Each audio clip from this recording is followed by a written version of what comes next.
सह्याद्री व्याघ्र प्रकल्पामध्ये नवीन वाघ आणून सोडले आणि हे वाघ अंत्यवेळी कोणतीही उपाययोजना ह्या फॉरेस्ट किंवा वन अधिकाऱ्यांनी केली नाही आहे. परिणामी इथल्या प्राण्यांना वाघाची सवय नव्हती.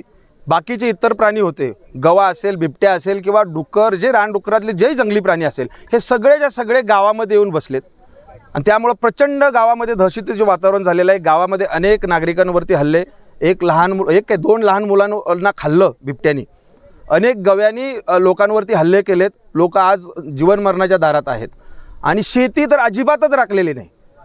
आज 10 टन करणारा शेती आज त्याला 2 टन 1 टन पण होत नाही ऊसाची शेती. बाकी शेती तर पडलेलीच आहे आणि जंगली वांढरं असतील, माकडं असतील, यांनी तर एवढं गावात 200 300 वाकडं येऊन राहायला लागलेत.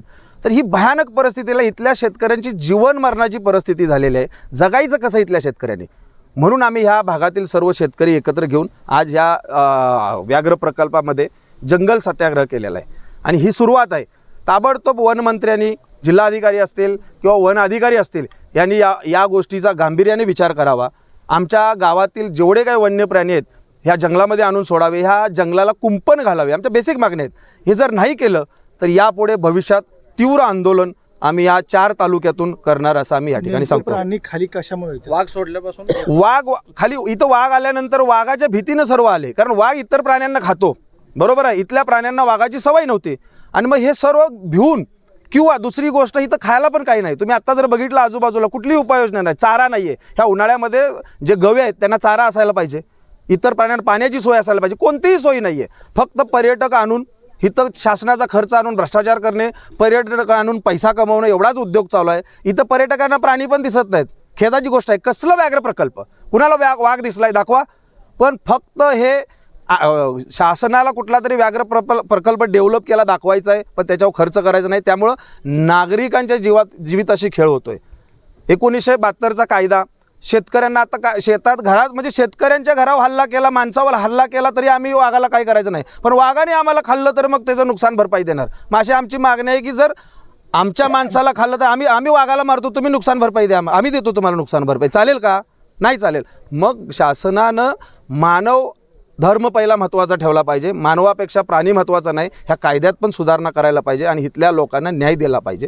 या ठिकाणी बिबट्याचा कसा पद्धतीने बिबट्या असेल, गौरेडा असेल, रानडुक्कर असेल, यांचे हल्ल्याचे प्रमाण भरपूर वाढलेलं आहे.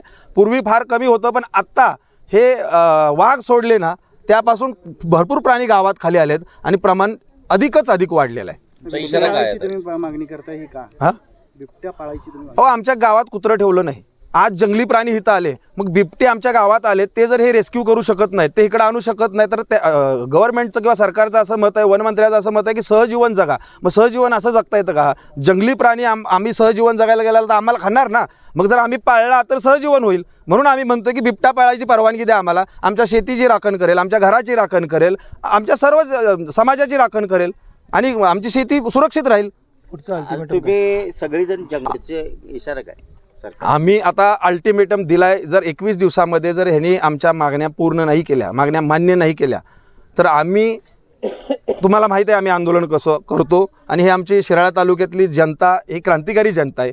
ते आंदोलन वेगळ्या पद्धतीचं असेल, ते सरकारला त्याला दखल घ्यावंच लागेल. आता आंदोलन काय असेल ते त्यावेळेला दिसेल, एवढं सांगतो. शेतकरी म्हणून जिल्हा सांगली.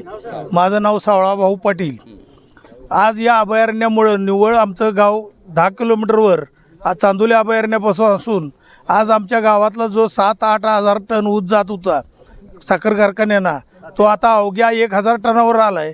आणि ह्याचं कारण म्हणजे ऑक्टोबर महिन्यापासून वन्य प्राणी, गवा, डुक्कर वगैरे हे सगळे वन्य प्राणी आमच्या ऊसातून हिंडतात.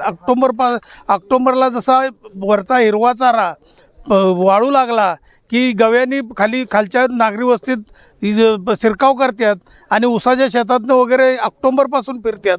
त्यामुळं ऊसाचं पूर्ण नुकसान होतं आणि फेब्रुवारी मार्चपर्यंत ऊस जायला तोपर्यंत आमचं अवघड 1 एकराला 10 टनाचं ॲव्हरेज पडत नाही.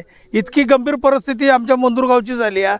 आणि शासनानं जे अभयारण्याला कुंपण घालतो म्हणून त्यावेळेला प्रस्तावित केलं होतं, ते त्या कुठल्याही पद्धतीचं अभयारण्याला कुंपण नसल्यामुळं हे वन्य प्राणी संपूर्ण नागरी वस्तीत आणि गावात शेतशिवारात फिरत आहेत.